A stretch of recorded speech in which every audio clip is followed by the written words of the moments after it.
Welcome back to tasty cooking channel. ఈరోజు మనం ఇంట్లోనే సింపుల్గా పన్నీర్ ఎలా చేసుకోవాలో చూద్దాము. మనకి బయట కొన్నట్లుగానే మంచిగా వస్తాయి. దీనికి కావలసిన ప్రాసెస్ చూద్దాము. ముందుగా 1 లీటర్ వరకు పాలను తీసుకొని నేను వేడి చేసుకుంటున్నాను. ఈ పాలు అనేవి ఒక 5 మినిట్స్ బాగా మరగనివ్వాలి. ఇలా కలుపుకుంటూ మరగబెట్టుకోవాలి. ఇలా పాలు అనేవి పైకి వచ్చేటప్పుడు ఆ మీగడను అందులో కనుక్కుంటూ మనం మంచిగా మరగబెట్టుకోవాలి. ఇలా మరిగిన తర్వాత ఇప్పుడు ఇందులోకి నిమ్మరసాన్ని యాడ్ చేసుకుంటున్నాను. నిమ్మరసం ప్లేస్ లో కావాలంటే వెనిగర్ కూడా యాడ్ చేసుకోవచ్చు. ఈ పాలు అనేవి మొత్తం అన్ని కూడా పగిలేంత వరకు మనం అవసరమైతే ఇంకా కొంచెం నిమ్మరసాన్ని యాడ్ చేసుకొని పాలని పగలనివ్వాలి.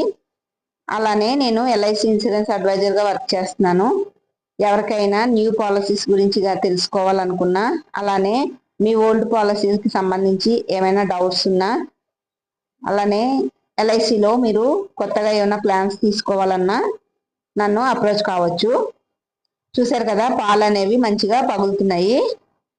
ఇవి మొత్తం అంతా కూడా పగిలేంత వరకు ఒక 2 నిమిషాలు ఇలానే వదిలేయాలి.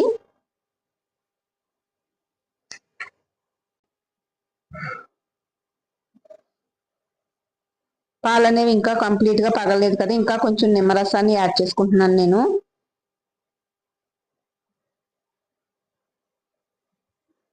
పాలు మొత్తం కంప్లీట్ గా పగిలేంత వరకు ఇలా మనం కొంచెం కలుపుకుంటూ ఉండాలి. చూసారు కదా, పాలు అనేవి ఆల్మోస్ట్ పగిలిపోయినాయి.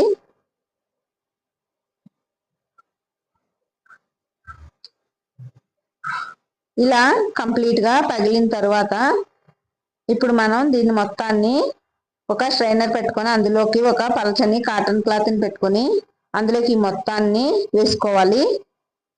ఈ వాటర్ మొత్తాన్ని తీసేయాలి.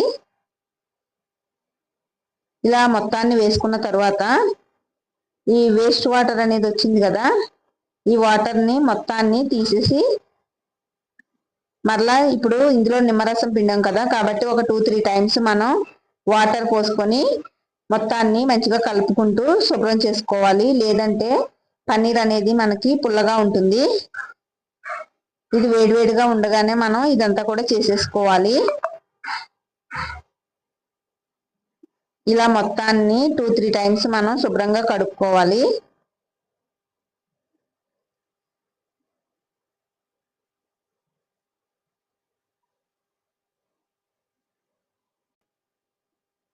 ఇలా మొత్తాన్ని మంచిగా కడుక్కున్న తర్వాత ఇందులో ఉన్న వాటర్ని మొత్తాన్ని కూడా మనం పిండేసుకోవాలి.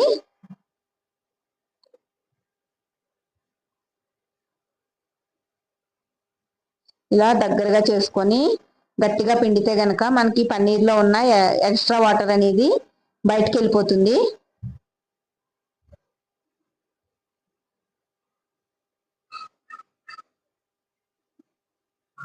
ఇలా మొత్తం వాటర్ని పిండుకొని ఇప్పుడు నేను చపాతీ పీటను తీసుకొని దానిపైన మనం రెడీ చేసుకున్న పన్నీర్ ముద్దను ఇలా కర్చీఫ్తో సహా పెట్టుకోవాలి. దీనిపైన మనం ఏదైనా ఒక బరువుని పెట్టి ఒక 1 అవర్ పాటు ఇలానే ఉంచేయాలి. ఇలా బరువును పెట్టడం వల్ల ఈ పన్నీర్లో ఇంకా ఏమైనా ఎక్స్ట్రా వాటర్ ఉన్నా బయటికి వెళ్ళిపోతుంది. అలానే పన్నీర్ మొత్తం అంతా కూడా మంచిగా సెట్ అవుతుంది. ఇలా 1 అవర్ ఉంచుదాము. 1 అవర్ తర్వాత నేను దీనిపైన పెట్టిన బరువును తీసేసి చూపిస్తున్నాను చూడండి. ఇప్పుడు ఈ కర్చీఫ్ని మనం ఓపెన్ చేసి చూద్దాము.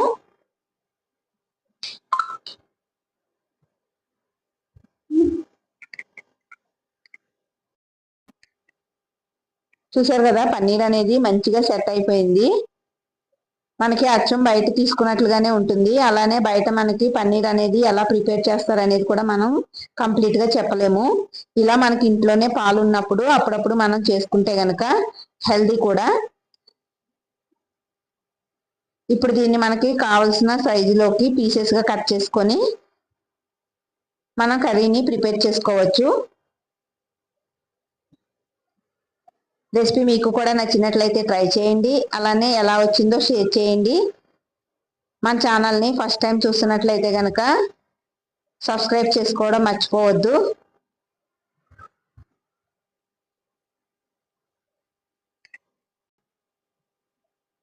మన రెసిపీస్ మీకు కూడా నచ్చినట్లయితే కనుక లైక్ చేయండి.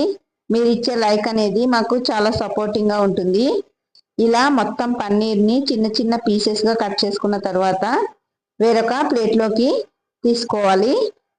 చూసారు కదా పన్నీర్ అనేది మంచిగా సాఫ్ట్గా ఎలా వచ్చిందో. అంతేనండి, ఇంట్లోనే ఇలా చేసుకొని ఇవ్వడం వల్ల పిల్లలకి కూడా హెల్దీ కూడా.